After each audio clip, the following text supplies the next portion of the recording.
I had always avoided thinking of myself as a businessman. I was a climber, a surfer, a kayaker, a skier, and a blacksmith. We simply enjoyed making good tools and functional clothes that we and our friends wanted. And one day it dawned on me that I was a businessman and would probably be one for a long time. It was also clear that in order to survive at this game, we had to get serious. I also knew that I would never be happy playing by the normal rules of business. I wanted to distance myself as far as possible from those pasty faced corpses in suits that I saw in airline magazine ads. If I had to be a businessman, I was going to do it on my own terms. One of my favorite sayings about entrepreneurship is if you want to understand the entrepreneur, study the juvenile delinquent. The delinquent is saying with his actions, this sucks. I'm going to go do my own thing. Since I had never wanted to be a businessman, I needed a few good reasons to be one. One thing I did not want to change, even if we got serious. Work had to be enjoyable on a daily basis. We all had to come to work on the balls of our feet and go up the stairs 2 steps at a time. We needed to be surrounded by friends who could dress whatever way they wanted and even be barefoot. We all needed to have flex time to surf the waves when they were good, or to ski the powder after a big snowstorm, or to stay home and take care of a sick child. Breaking the rules and making my own system work are the creative parts of management that is particularly satisfying for me. The original intent for writing Let My People Go Surfing was for it to be a philosophical manual for the employees of Patagonia. We have always considered Patagonia an experiment in doing business in unconventional ways. None of us were certain it was going to be successful, but we did know that we were not interested in doing business as usual. We have survived and even thrived for close to half a century. Ironically, we have become the large company that we never dreamed of nor wanted to become. It took 15 years to write this book because it took that long to prove to ourselves that we can break the rules of traditional business and make it not just work, but work even better, especially for a company that wants to be here for the next 100 years. That was an excerpt from the book that I just reread and the one I'm going to talk to you about today, which is Let My People Go Surfing, The Education of a Reluctant Businessman, and it was written by Yvon Chouinard. I first read this book over 5 years ago. It was originally episode 18 of Founders. Out of the hundreds of founders that I've studied so far for the podcast, Yvon is definitely one of my favorite founders. You can tell just from that excerpt, like his insistence on living life and building a company that reflects his personality and his philosophies, regardless of what other people think he should be doing, is one of the most admirable traits that a founder can have. So I want to jump right into his early life. Most of the book is, and I hope I can convince you to buy the book. It's absolutely excellent. Most of the book is really his philosophy of building the company, the history of the company. So that's where I'm going to spend most of my time today. I do want to pull out a couple ideas from his very early life before we jump into the beginning of like the prehistory of Patagonia, which is going to be him starting the Chouinard Equipment Company. But he talks about his dad, and we see the things that he admired about his dad influence his approach to his work that he still continues to this day. He's 83, I think, at this time, and he's still working. He says, my father was a tough French-Canadian from Quebec. Papa completed only 3 years of schooling before he had to begin working on the family farm at the age of 9. In later years, he worked as a carpenter, electrician, and a plumber, in addition to reading this book for the second time. And I probably read my highlights in this book, I don't even know, maybe 20, 30, 50 times over the years. I also re-listened to, Yvon did this fantastic interview on the MeatEater podcast. I'll leave a link down below, but it's a MeatEater episode, I think 188, Yvon Chouinard on belonging to nature. I've listened to that episode 4 or 5 times at minimum. And the reason it goes so well together is because he gives added context in that interview, that podcast interview, of stories that are in the book. But what he said in that interview, what was interesting and something he admired from his father, he says, my old man was a tradesman. He could build a whole house himself. So this like relentless, extreme level, Yvon has like this relentless, extreme levels of self-reliance and resourcefulness. He had it from an early age, and he definitely used his high levels of resourcefulness to build a successful company, which is going to come out multiple times in the book. So he says, my dad could build a whole house himself, and this is what he learned from his father. I believe I inherited his love of hard physical work and an appreciation of quality, particularly of fine tools. So that word quality appears over and over again. But I would say Yvon's North Star is the quality of the product that you're making. It's what he spends the most time in the book talking about. That is a goal and a path that he refuses to deviate from. In fact, later in the book, there's this great quote. I think I'll share it later, but I'm going to read it to you now as well. He says, the first part of our mission statement, make the best product, is the cornerstone of our business philosophy. Make the best is a difficult goal. It doesn't mean among the best or the best at a particular price point. It means make the best, period. And so we go back to where we were in the story. We're saying, hey, this deep appreciation for quality actually came from my father, the love of physical hard work. And then he shares this crazy story. One of the most profound memories of my early childhood was seeing him sitting in the kitchen, drinking a bottle of whiskey and proceeding to pull out some of his teeth with his pliers. He needed dentures, but thought the local dentist was asking too much money for the part of the job he could just do as easily himself. And then the writing in this book is very simple and easy to understand. I'm just going to pull out like 3 sentences from his high school years that tells you everything about who he was in high school. High school was the worst.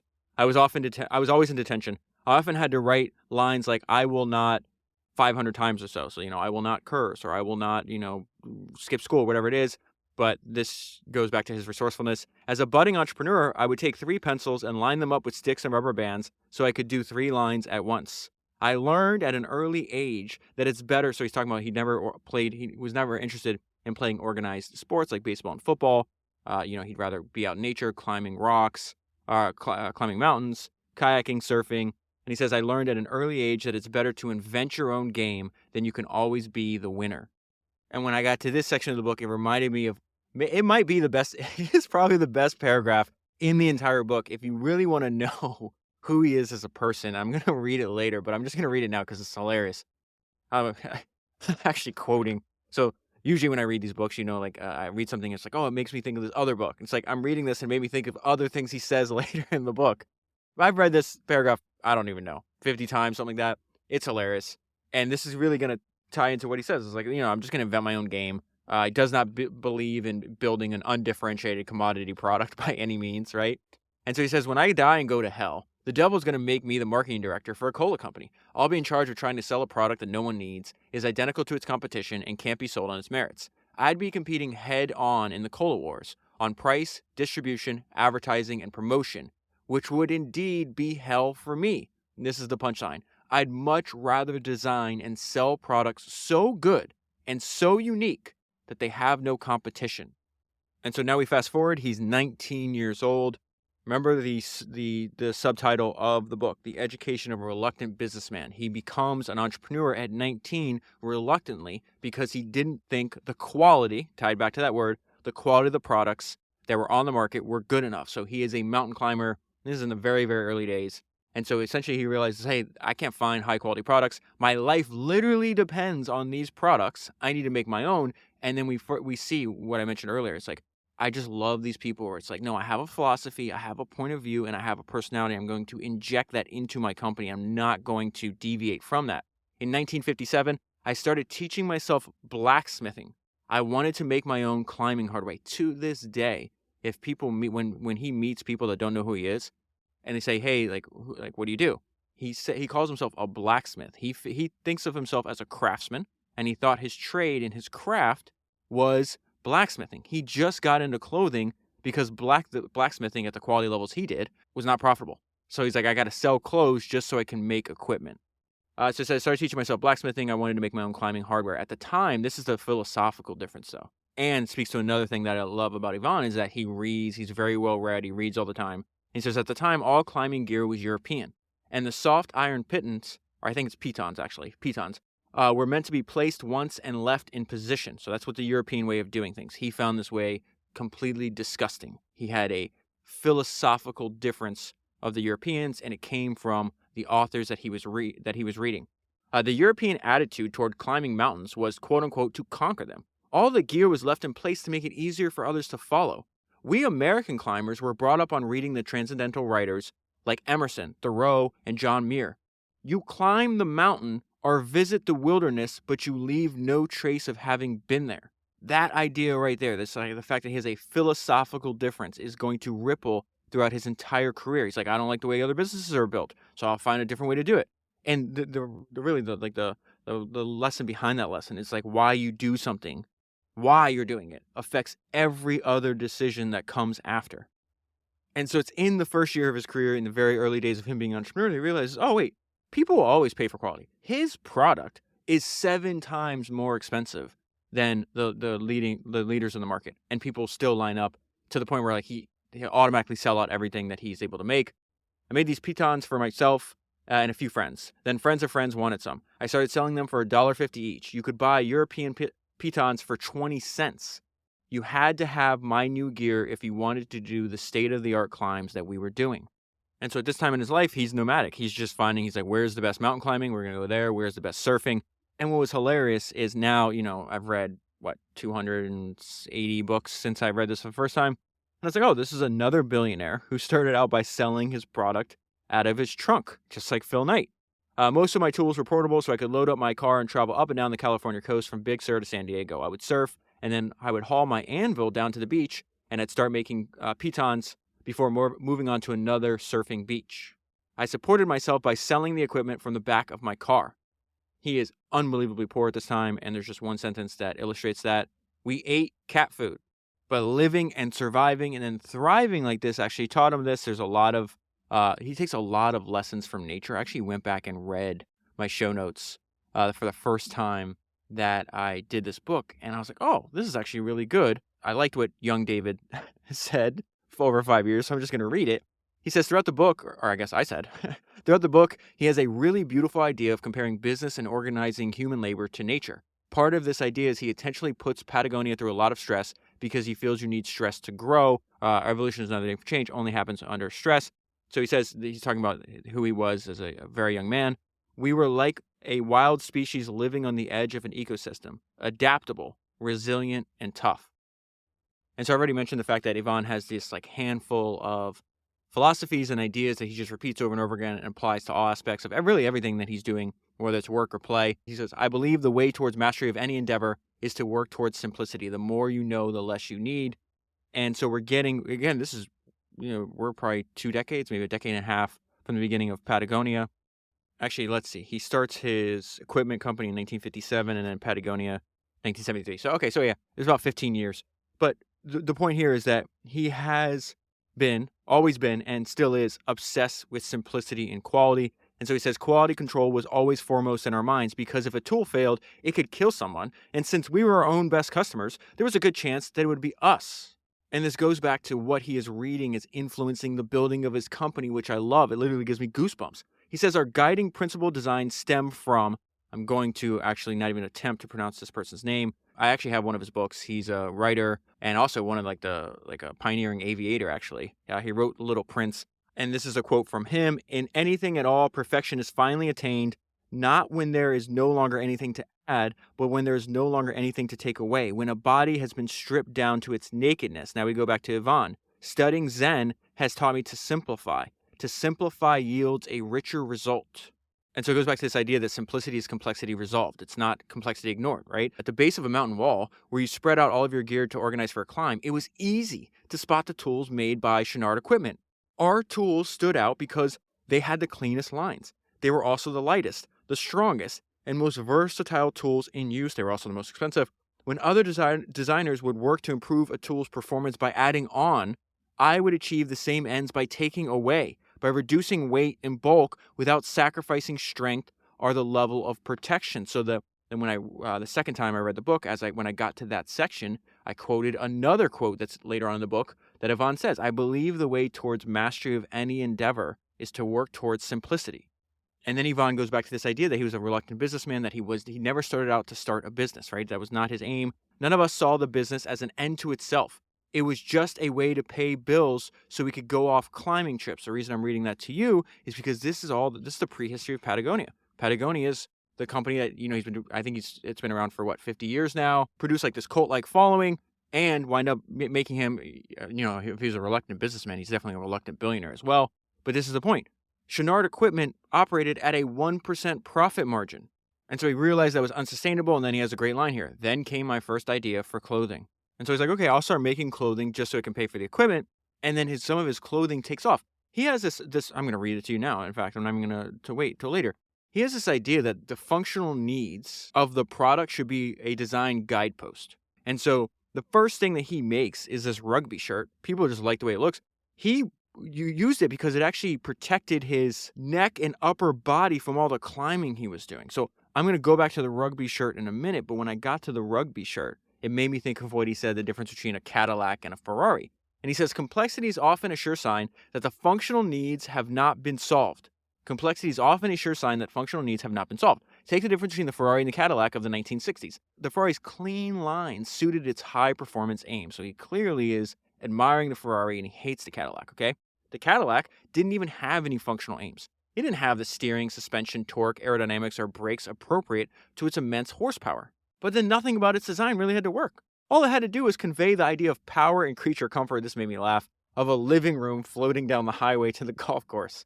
So to a basically ugly shape were added all manner of useless chrome gingerbreads like fins at the back and breasts at the front. And this is the punchline and really speaks to what he discovered with the very first successful piece of Patagonia clothing, but it also ties into his love of the Ferrari's design and his distaste for the Cadillac design in the 1960s. Once you lose the discipline of functionality as a design guidepost, the imagination runs amok. Once you design a monster, it tends to look like one too. And so the year is 1970. He's in Scotland. He's on a winter climbing trip. And he says, hey, I bought myself a regulation team rugby shirt to wear, thinking it would make a great shirt for rock climbing. Overbuilt to withstand the rigors of rugby, it had a collar that would keep the hardware slings from cutting into my neck. So the hardware equipment that he has roped around his neck, right, as he climbs up the mountain, that usually result in these giant cuts and abrasions on the back.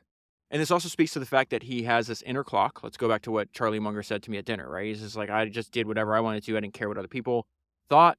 If I thought it was a good path for my life, then, to everybody else be damned. He calls that inner clock. Warren Buffett calls it inner scorecard. Yvon has that. He's had his whole life.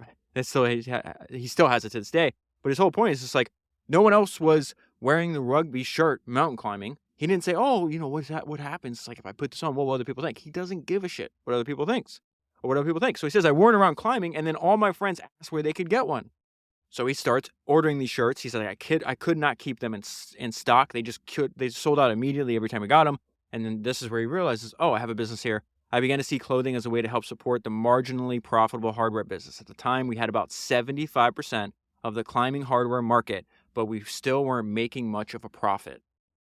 And so remember at the very beginning of the book, he's like, listen, this book took 15 years to write because I was insistent on running a business my own way.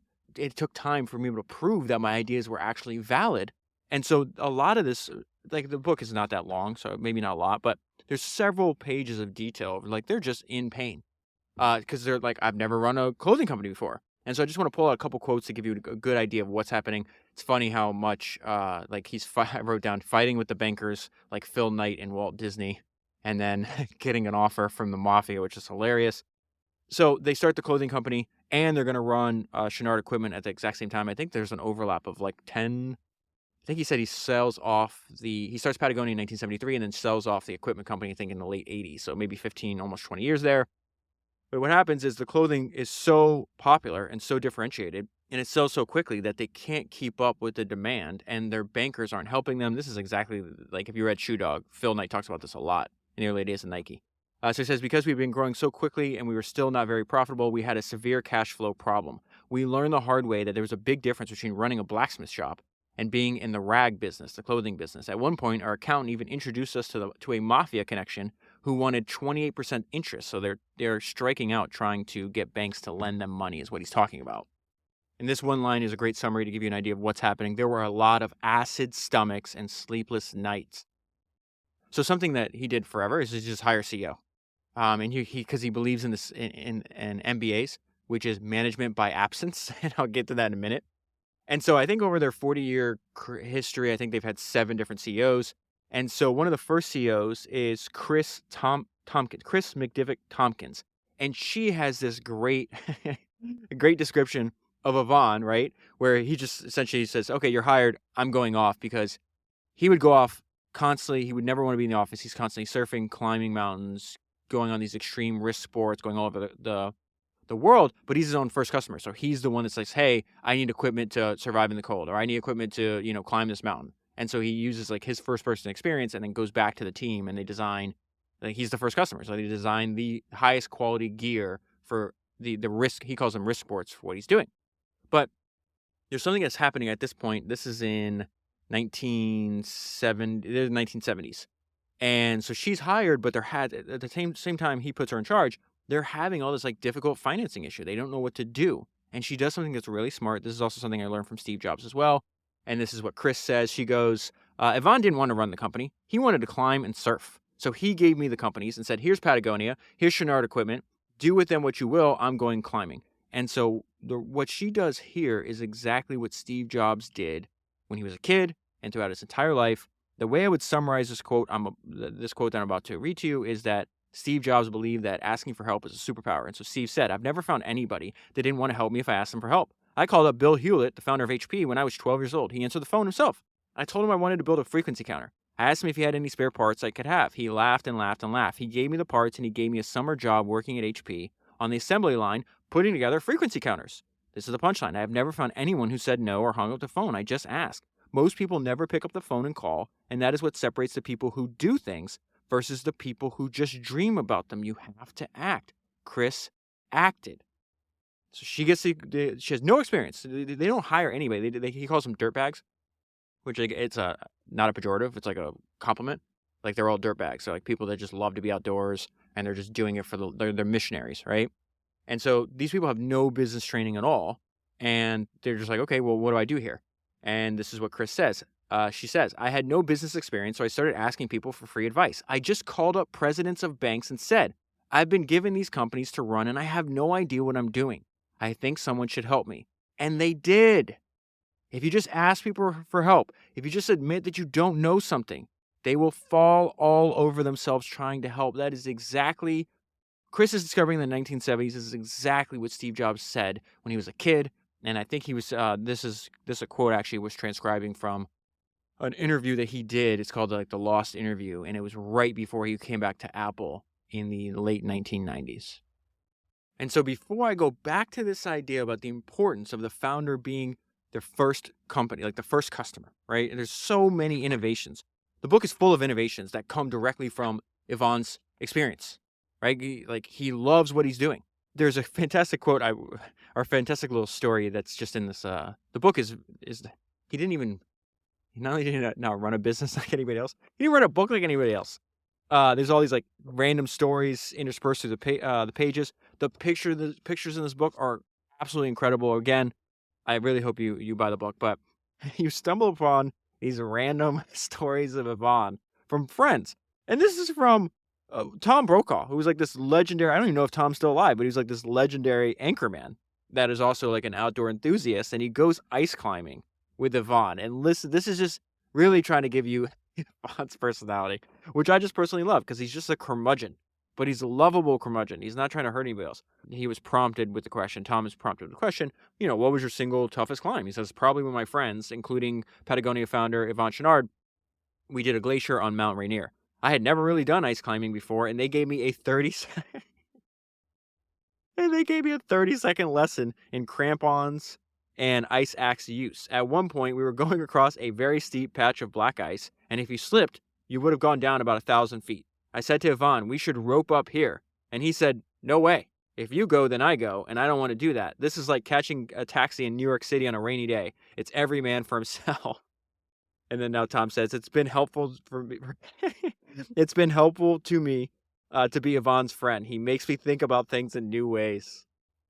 And so then we go back to this idea about the importance of being your own best customer. Yvon is there, like, now they have a very sophisticated R&D department, but at this point, he is the R&D department. This is what I mentioned. The book is full of innovations like this. They all originate from the same place. Be your own first customer. That's a note. This is what prompted that thought. It does no good, though, to wear a quick-drying insulation layer over cotton underwear, which absorbs body moisture and then freezes. So in 1980, we came out with insulating long underwear made of polypropylene, a synthetic fiber that has a very low specific gravity and absorbs no water. And the reason that's so interesting to me is because he says, I'm a confirmed Luddite. He not only doesn't have a phone, he doesn't use a computer, he doesn't like electricity. He like literally is caught like scared of electricity. And yet his company, because of the need to be able to develop, like they are forced to innovate. Like you're not going to survive in these harsh environments where he is without innovation. And so he's actually created a technology company, even though he hates, electronics. It's just really funny to me. This is still the same page. So it just continues on. But they do something smart. It's like, okay, so I'm innovating because I'm my own best customer. That's smart. And then you teach everything you know. This is Trader Joe's did this exact same thing. If you listen to the episode, I think it was 188 of Trader Joe. The main driver was not advertising, say, hey, we're Trader Joe's, you can buy stuff here. There's this thing called the Fearless Flyer, which essentially just like goes into deep detail about the things they sell. It's educational, informational. And then therefore, if you're reading, the people that finish that and read the whole thing, they're going to buy the products. And so you see Patagonia uses that exact same idea here. Using the capabilities of this new underwear as the basis of a system, we became the first company to teach the outdoor community through essays in our catalog the concept of layering. And very much like Steve Jobs used his own personal taste to decide what products Apple should manufacture, Yvon does the same thing with Patagonia. He's like, listen, you cannot wait until you have all the answers before you act. I had faith that the product was good, and I knew the market. And that concept, that idea, he repeats throughout the book. Let me read. This is something that comes along later as well. That's just absolutely fantastic. He says, there are different ways to address a new idea or project. If you take the conservative scientific route, you study the problem in your head or on paper until you're sure there's no chance of failure. He's not going to do that. However, you have taken so long that the competition has already beaten you to market. The entrepreneurial way is to immediately take a step, and if that feels good, take another. If not, step back. Learn by doing. It is a faster process. And what I love here is this is a feeling you and I have probably both experienced, right? Where he's a reluctant businessman. He never wanted to start a business. But when you start something and people start loving it, that's like the greatest high in the world. And there's like this excitement around growth, right? The fact that the idea is working, and he's experiencing that here. From the mid-1980s to 1990s, our sales grew from $20 million a year to $100 million a year. Melinda, that's his wife and co-founder, and I were not personally any wealthier because we kept the profits in the company, but the growth was exciting. And so one of the ways they kept the profits in the company was by insisting on doing things their own way. So his wife is like, hey, I know what it's like to have children. Like, we are going to pay for and provide childcare in our company. So if you're working, I think they give both maternity and paternity leave, and they did this like decades before other people did. But then not only that, when you come back with your baby, like you could be working and it's on site. So if you want to come down and like breastfeed, or if you want to come down and read a story or take a nap with your son or whatever the case is, they do that. And they just do it because like no one else was doing it at the time. And they said now a lot of their suggestions have actually been like put into law. But they're just like, we're doing this because we believe that it's right and we trust our own judgment. We opened at Melinda's insistence an on-site childcare center. At the time, it was one of only 120 in the country. Today, there are more than 8,000. The presence of children playing in the yard or having lunch with their mothers and fathers in the cafeteria helped keep the company atmosphere more familial, more like a family. I can't even pronounce that word. More like a family than a corporation. And so as a result of all this growth, we see this is one of my favorite parts of the book. He's like, he's been in business for like 2 decades now. And he's still like, do I actually know? Do I truly know why I'm doing what I'm doing? And we see that like it takes a lot of self-reflection to realize like, oh, maybe I say I do, maybe I actually don't. So it says the company was growing at a rate that if we sustained it, it would make us $1 billion company in a decade. To reach that theoretical $1 billion mark, we would have to begin selling to mass merchants or department stores. This challenged the basic design principles that we had established for ourselves as the maker of the best hardware. Can a company that wants to make the best quality outdoor clothing in the world, remember his North Star is all about not the best at a price point, not one of the best, like the best period, right? So that's what he's talking about here. Can we actually make the best outdoor clothing in the world be the size of Nike? This is one of my favorite sentences I've never forgotten in the 5 years since I've read the book the first time. Can a 10-table, 3-star French restaurant retain its 3rd star when it adds 50 tables? Can you have it all? This question haunted me throughout the 1980s as Patagonia evolved. He's also being changed because he's a father. He's got 2 children, and he's realizing, he's like, oh, wait, he's got a ton of friends that have died in these risk sports up until this point. But once he has the company and he has his family, he's like, oh, I have to readjust what I'm doing here. So he's like, I continue to practice my MBA theory of management by absence. While I tested our clothing and equipment in the most extreme conditions of the Himalayas, in 1981, 3 friends and I set off an avalanche while trying to climb a 23,000-foot high mountain in Tibet. We were carried for 1,500 feet and stopped 30 feet from an edge of a 300-foot vertical cliff. One of my friends died from a broken neck. Another had a broken back. I had a concussion and broken ribs. I had never had much interest in climbing mountains over 25,000 feet, and now with this accident having 2 young children, my interest waned even more. I was the outside guy, responsible for bringing back new ideas. A company needs someone to go out and get the temperature of the world. So for years, I would come home excited about ideas for products, new markets, or new materials. And so what I realized by reading the book the second time is like this constant repetition of simplify, simplify, simplify comes because it was a mistake that he made by letting it get complicated. So all this, what I'm describing, he was having at the exact same time. And he's like, okay, I need to find out, I need to know my why. We're growing too fast. This is getting too complicated. I could build a business that I don't want to be in anymore. And his whole thing is like, I just want to be in Patagonia forever. And not only do I want it to be in forever, it's like, I want it to live and survive after I'm dead. He ends the introduction saying, hey, I hope the company's here for another 100 more years after I'm gone. Looking back now, I see that we made all the classic mistakes of a growing company. We failed to provide the proper training for our new company leaders, the strain of managing a company with 8 autonomous product divisions and 3 channels of distribution exceeded our management skills. Our organization chart looked like a Sunday crossword puzzle. This is about the pain, right? The pain and the struggle and the sleepless nights and the acid stomachs. The company was restructured 5 times in 5 years, and no plan worked better than the last one. And so then he realizes, let's try to get a different perspective. They go and talk to this guy. They hire a consultant. And this is actually funny because he's like, okay, we're going to fly down to Florida. We're going to see this guy named Dr. Michael Kami, who actually ran strategic planning for IBM and was credited with help turning Harvey Davidson around. That's how Yvon had heard about him. So they fly down and they actually meet him. And he's a small man in his 70s with a lot of restless energy. And he lives on an enormous yacht and he wears a captain's hat. And so he's like, okay, before I could help you, I need to know why you're in business. I told him the history of the company and how I consider myself a craftsman who just happened to grow a successful business. I told him I'd always had a dream that when I had enough money, I'd sail off to the South Seas looking for the perfect wave. We told him the reason that we hadn't sold out yet, and they got a bunch of acquisition offers and retired, was that we were pessimistic about the fate of the world and felt a responsibility to use our resources to do something about it. Dr. Kami thought for a while and then said, I think that's bullshit. If you're really serious about giving your money away, you'd sell the company for $100 million, keep a couple million for yourselves, and then you'd put the rest in a foundation. That foundation could then give away $6 or $8 million every year. I then told him I was worried about what would happen to the company if I sold out.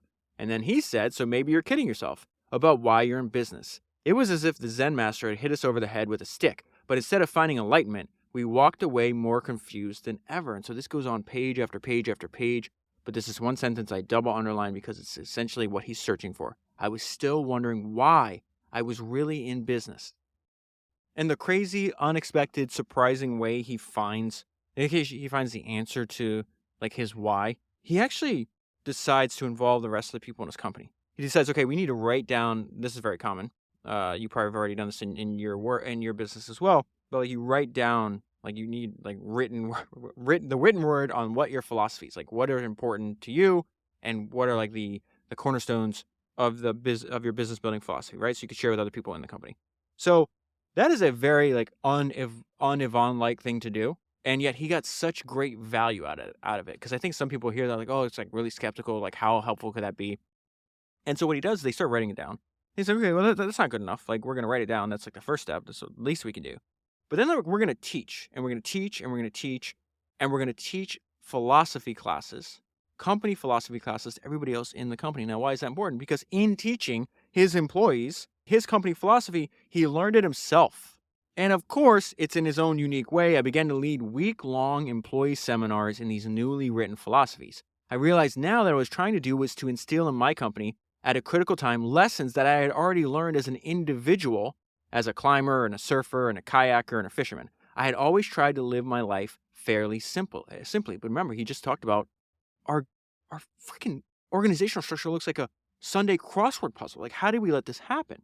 Doing risk sports had taught me another important lesson. Never exceed your limits. You push the envelope and you live for those moments when you're right on the edge, but you do not go over. You have to be true to yourself. The same is true for business. The sooner a company tries to be what it is not, the sooner it tries to have it all, the sooner it will die. It was time to apply a bit of Zen philosophy to our business. And so at these company meetings, this is something I never even would think to do.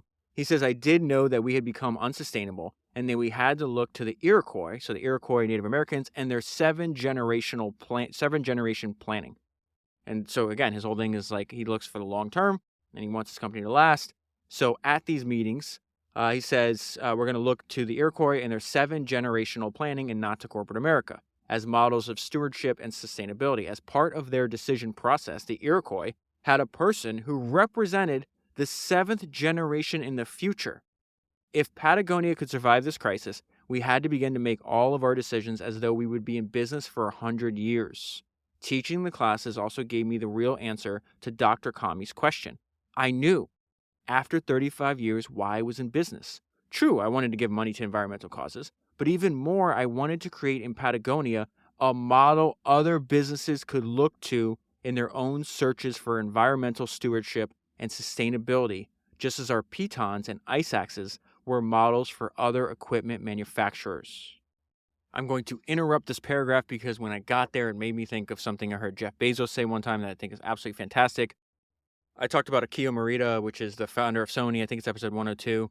Both Jeff Bezos and Steve Jobs, among a bunch of other entrepreneurs, but both Jeff and Steve are on record about learning from Akio and actually studying his career and using those ideas in building their company, right? Which is the entire thesis of what you and I are doing every week on Founders. So this is Jeff Bezos on what he learned from Akio Morita and how it influenced the building of Amazon. This is what Jeff said. Right after World War II, Akio Morita, the guy who founded Sony, made the mission for Sony that they were going to make Japan known for quality. And you have to remember that at this time, this was a time when Japan was known for cheap copycat products. And Morita didn't say that he was going to make Sony known for quality. He said we're going to make Japan known for quality. He chose a mission for Sony that was bigger than Sony. Is that not? And now I'm interrupting an interruption to tie this back to what he just said.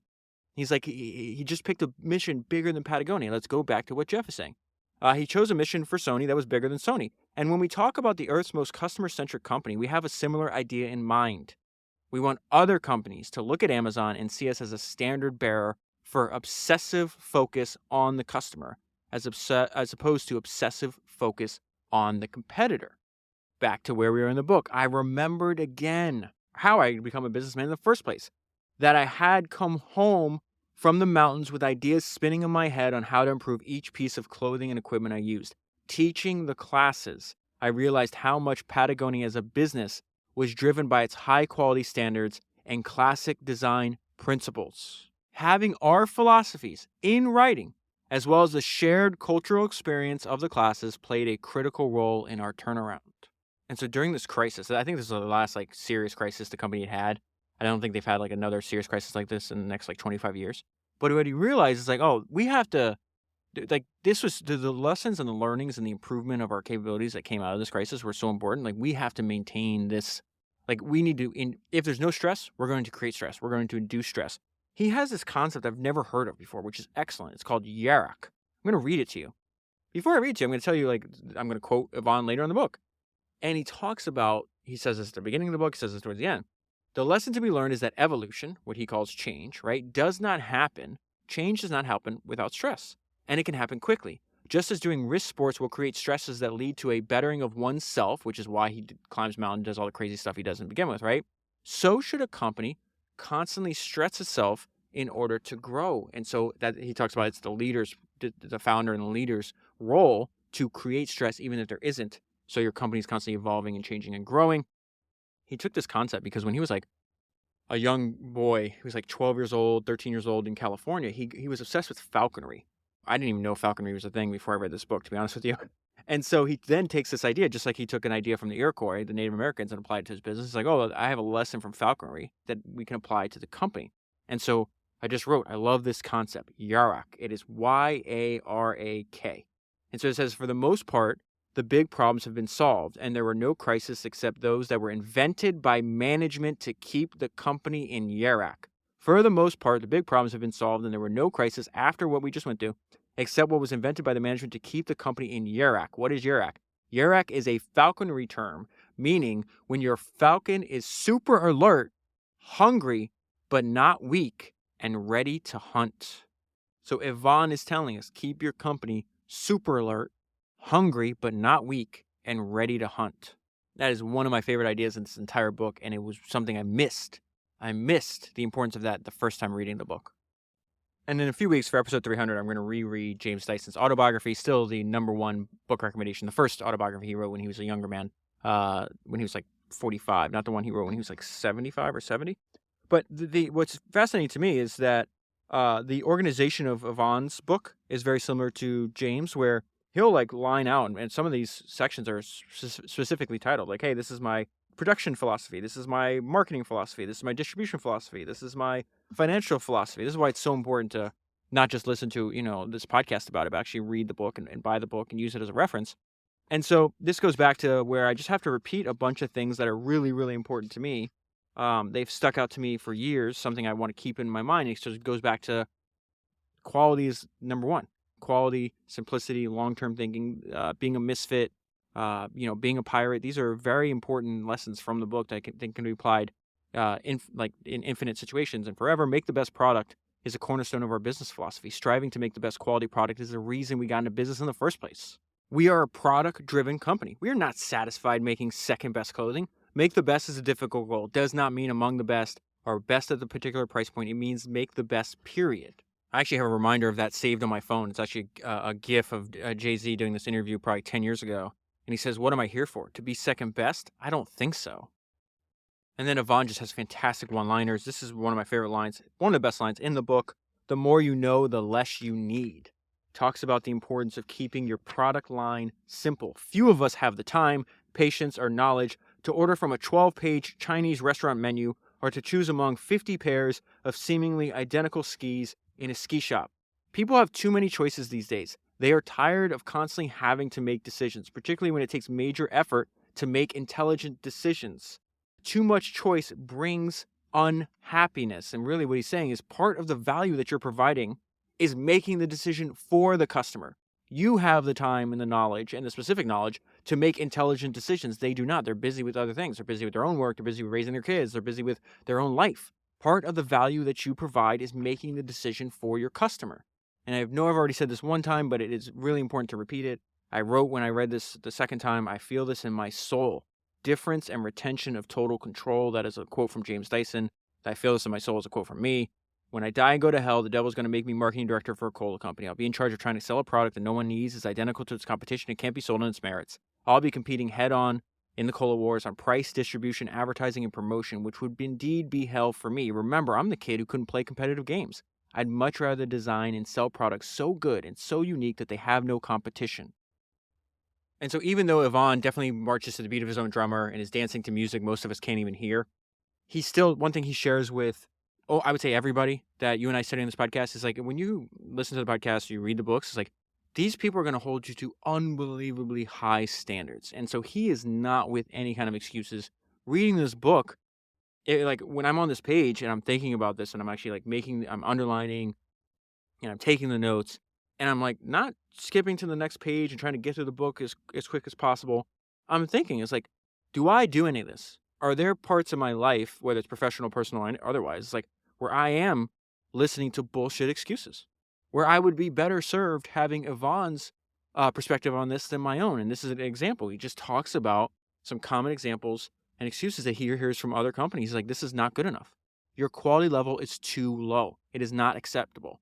So it says, or you hear something like, I wish I could help you with that, but, I wish we could do it, but our insurance policy just won't allow it. And so he's going to give you the example of what you would hear, and then he's going to say what he would say. So I wish we could do that, but our insurance policy won't allow it. Why not just do it anyways? Or get another insurance policy. Or don't even have insurance. Get out of the kitchen if you cannot stand the heat. Here's another example. We can't get any more fabric or aluminum or whatever. So substitute another material. Try another mill or 50 or 100 other mills. Try mills in other countries. Call a competitor and find out where they get their fabric. Another example. I've called and called and called and I can't get through. How many times have you really called? 3 or 4 times? Call 20 times. Try an email or a registered letter or catch them at home with a 5 a.m. wake-up call. Here's another example of an excuse. I didn't have the time, or I've been too busy to answer your letter or to return your call or to write a weekly report or to clean my desk, whatever. These are dishonest excuses. What the person really means is that the job didn't get done because it had the lowest priority. And in fact, he may never return your call because he really doesn't want to. People do what they want to do. And lastly, impossible. This is the lamest of the lame excuses. Difficult maybe, or impractical, or too expensive, but rarely is anything impossible. And then another reason I recommend this book so highly is because he just conveys these ideas and it doesn't take a long time. He's not, if he can convey the idea in a sentence or a paragraph, he's going to be able to convey that idea in a sentence or a paragraph and not take an entire chapter. And so this jumped out at me. This is something I missed the first time, where he's like, oh, high quality people who he's targeting with his products, right? He's like, high quality people want specialization. This is going to echo what Johnny Ive learned about Steve Jobs when Steve Jobs came back to Apple in the late 1990s. He says, by carrying a little bit of this and a little bit of that, these stores, meaning his competitors, have evolved into non-specialty stores. That would be okay if your average outdoor store customer had average taste and an average mentality. But we are talking about smart people with money and not much free time. In most cases, the consumer has far outgrown the capabilities of average outdoor stores to service them. And you can summarize that entire idea with high quality people want specialization. This is a quote from the biography of Johnny Ive that I read back on Founders episode 178. Jobs didn't want to compete in the broader market for personal computers. Yvon does not want to compete in the broader market for outdoor wear or outdoor activities. He is specialized, right? These companies competed on price, not features or ease of use. Jobs figured theirs was a race to the bottom. Instead, Steve argued there was no reason that well-designed, well-made computers, just like Yvon is arguing here, that well-designed, well-made clothing couldn't command the same market share and margins as a luxury automobile. A BMW might get you to where you're going in the same way a Chevy that costs half the price does, but there will always be those who will pay for a better ride in a sexier car. Why not make only first-class products with high margins so that Apple could continue to develop even better first-class products? And then he talks about his marketing philosophy, and I actually realized there's ideas spread over probably 50 different pages that all kind of relate to each other. So I'm going to get into nonfiction marketing in a minute, and really I think a important part of the nonfiction marketing is that teaching. If you teach the sales, if you focus on teaching your customers, sales will take care of themselves.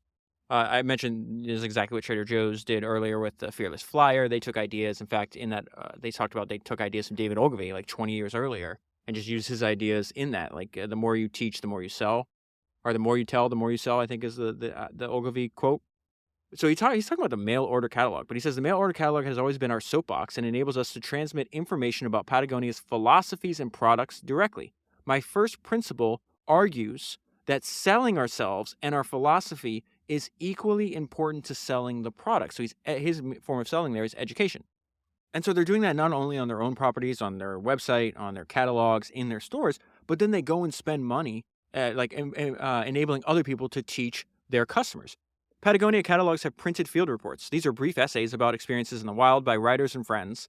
And these are some famous writers and outdoorsmen. There's 6 listed here.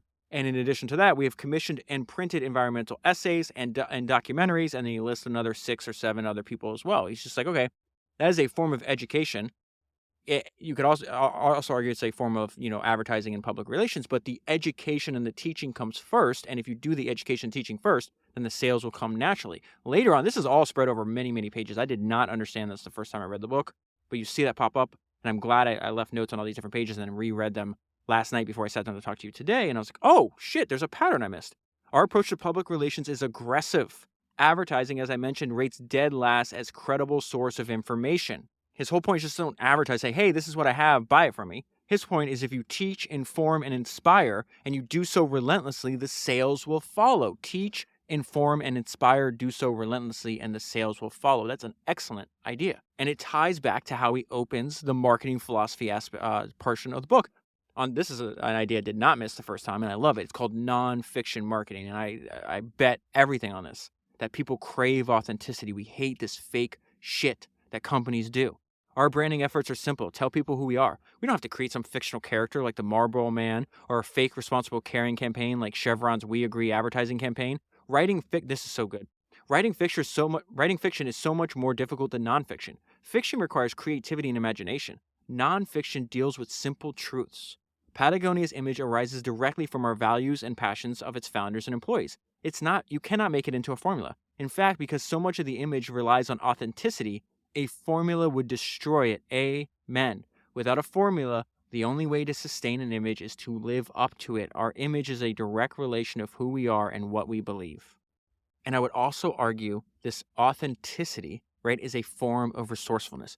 When they started doing this, they would take like pictures, like he's producing clothing for God's sake. So you take pictures, or you get models, you hire people, or in case where you didn't have any money, you'd be friends, and they would just snap a picture. And he's like, yeah, but that's like, it's a staged photo. This doesn't make any sense. And so there's the form of resourcefulness is the fact that that humans crave authenticity, they respond to it. And then they're not necessarily just identifying with the company, but they're like, oh, like they're your customers. If you have, like, if you are actually an authentic brand and company, your customers want to help you. And so the form of resourcefulness, how this all ties together, is the fact that like Yvon had an idea one day, he just popped into his head. He's like, well, we're spending all this money, we're hiring models and we're taking photos and everything, and this doesn't really look good. It's not really authentic. What if we just put a line? They put a line in their catalog and says, we're going to collect photos from our customers of real people doing real things. We put a notice in our catalog for our customers to capture a Patagoniac. I guess it's a line for the people that really love Patagonia, the brand. And we were inundated with photo submissions from our customers and photographers, photos of real people doing real things that they gave you for free. So that's what I mean about the resourcefulness. I mean, you might have 2,000 and he only needs 4 or 5. So they're going to be high quality because he gets so much inbound from that. It's free, and it's your customers want to do that because they're responding to your authenticity and your nonfiction marketing. So then Yvon takes his love of simplicity and applies it to his financial philosophy for running the business. And he says, our mission statement says, and this is also going to remind me of something that Steve Jobs said as well. Our mission statement said nothing about making a profit. In fact, our family considers our bottom line to be the amount of good that the business has accomplished over the year. It's still family business. I think he just gave it ownership to like a trust. I'm not sure if that takes place, or if it had already taken place, or if it happens when he dies. But he says, however, a company needs to be profitable in order to stay in business and to accomplish all its other goals. And we do consider profit to be a vote of confidence, that our customers approve of what we are doing. We have to be profitable because the profit keeps the company in business, right? And he has a funny line here. It's okay to be eccentric, and he knows his ideas on business are eccentric. So he says, it's okay to be eccentric as long as you're rich. Otherwise, you're just crazy. At Patagonia, making a profit is not the goal. But as the Zen master would say, profits happen when you do everything else right. There's this fantastic book called In the Company of Giants. I think it's episode 208 of Founders. It's printed in 1987. It's like an interview with like 16 technology company founders, and Steve Jobs said in that book, I was taught by some wise people that if you manage the top line of your company, that your customers, your products, your strategy, the bottom line will follow. But if you manage the bottom line of the company, meaning finance first, and forget about the rest, you'll eventually hit the wall because you take your eyes off the prize. And so then he ties in the fact that if you have a high quality product and you control your costs, then you can't help but make a profit. Our profits are directly tied to the quality of our work and our product. A company that doesn't take quality seriously will attempt to maximize profits by cost cutting, increasing sales by creating artificial demand for goods, and hammering the rank and file to work harder. Quality, not price, has the highest correlation with business success. That's so important. Let's repeat it twice. Quality, not price, has the highest correlation with business success. Companies with high product and service quality reputations, have an average return on investment rates 12 times higher than their lower quality and low price competitors. Whenever we are faced with a serious business decision, this is the most important sentence in this entire section, in my opinion. Whenever we are faced with a serious business decision, the answer almost always is to increase quality. And to prove the point that repetition is the mother of all learning, he says it again. We never wanted to be a big company. We want to be the best company. And it is easier to try to be the best small company than the best big company. We have to practice self-control. Our goal is to have no debt, which we have achieved. A company with little debt or with cash in the kitty can take advantage of opportunities as they come up or invest in startups without having to go further in debt or find outside investors. That reminded me of what Charlie said Charlie Munger said when I had dinner with him.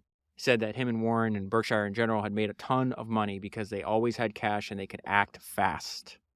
And then just to wrap up this section, this importance of quality, I actually underline this and I text my friend Rob Moore, who's the co-founder of the Human Lab podcast, because I'm always thinking about who are the smartest players on the board, and in terms of quality and execution, not only the quality of their product, but also how they think about their business. They're leading in this profession. And I've talked to them enough that it's like, this is clearly how I'm trying to think, and this is how they already think. I cannot imagine any company that wants to make the best product of its kind being staffed by people who do not care passionately about the product. Amen. At the top of this page is one of my all-time favorite quotes in general. This, could be if you had to choose a North Star, a quote as a North Star, this is a fantastic one to get the most out of life. A master in the art of living draws no sharp distinction between his work and his play, his labor and his leisure, his mind and his body, his education and his recreation. He hardly knows which is which. He simply pursues his vision of excellence through whatever he is doing and leaves others to determine whether he is working or playing. To himself, he always appears to be doing both. That's how I feel about Yvon. I think Yvon nailed that. And then we go back to this idea, which I absolutely love, is the fact that he gets all these lessons on how to run his business from reading books, and they're not even books about business. So he's reading this book called The Beak of the Finch by this guy named Jonathan Weiner, and it has this idea where it was like a theme throughout the book where he feels change is opportunity, and that if your company isn't undergoing stress, you actually need to induce it because that's how you grow. So he says in his book, Jonathan Weiner talks about an insect that was found preserved in amber. This specimen is millions of years old and is identical in appearance to that specimen or that species living today, with one big difference. The present-day insect has developed the ability to shed its legs and regenerate new ones after touching plants covered with pesticides. The lesson to be learned is that evolution, and he puts in parentheses change, the lesson to be learned is that change does not happen without stress, and it can happen quickly. You should not see change as a threat, rather as an opportunity to grow and evolve to a higher level. A company needs to constantly stress itself in order to grow. Our company has always done its best work whenever we had a crisis. When there is no crisis, the wise leader or CEO will invent one. Not by crying wolf, but by challenging the employees with a change. If you don't move now, then you might not be able to move when a real crisis happens. Teddy Roosevelt said, in pleasant peace and security, how quickly the soul in a man begins to die. And then he reiterates that they're doing so to make the highest quality product, to make a business that lasts over 100 years, and to use the resources to fight this global ecological crisis that he goes into much detail in the book. And then there's just this excellent quote that I've never heard before. And wait till you get to the last line. If you want to die the richest man, then just stay sharp. Keep investing. Don't spend anything. Don't eat any capital. Don't have a good time. Don't get to know yourself. Don't give anything away. Keep it all. Die as rich as you can. But you know what? I heard an expression that puts it well. There's no pocket on that last shirt. And then Yvon leaves us with some parting advice: adapt or die. When I look at my business today, I realize one of the biggest challenges I have is combating complacency. I always say we're running Patagonia as if it's going to be here 100 years from now, but that doesn't mean we have 100 years to get there. Our success and longevity lie in our ability to change quickly. Continuous change and innovation requires maintaining a sense of urgency. This is a tall order, especially in Patagonia's seeming laid-back corporate culture. In fact, one of the biggest mandates I have for managers at the company is to instigate change. It is the only way we're going to survive in the long run. It's the same in nature. Nature is constantly evolving, and the ecosystem supports species that adapt either through catastrophic events or through natural selection. A healthy environment operates with the same need for diversity and variety evident in successful businesses, and that diversity evolves out of a commitment to constant change. Our current landscape is filled with complacency, be it in the corporate world or in the environmental front. Only on the fringes of an ecosystem, those outer rings, do evolution and adaptation occur at a furious pace. The inner center of the system is where the entrenched, non-adapting species die off, same for startups and older unchanging businesses. Doomed to failure by maintaining the status quo. Businesses go through the same cycles. Conventional corporations are at the center of the ring, and eventually they will die off through either their own misdeeds or catastrophic events, such as dismal economic climates or unforeseen competition.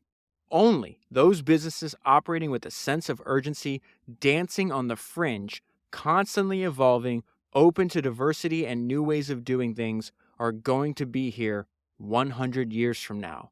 Adapt or die. And that is where I'll leave it for the full story. Highly recommend buying the book. People always ask me to make like a top 10 list, which is so hard to do because I love all books in general, but all the books that I cover. I'd have to imagine if I did ever have like a permanent top 10, I think this book would be in it. That's how much I recommend. There's just a ton of interesting ideas and prompts for your own thinking in the book. So if you buy the book using the link that's in the show notes on your podcast player, all right, it's also available at founderspodcast.com. You'll be supporting the podcast at the same time. If you want to join my free email newsletter, I'll email you the top 10 highlights from every book that I read That link is down below.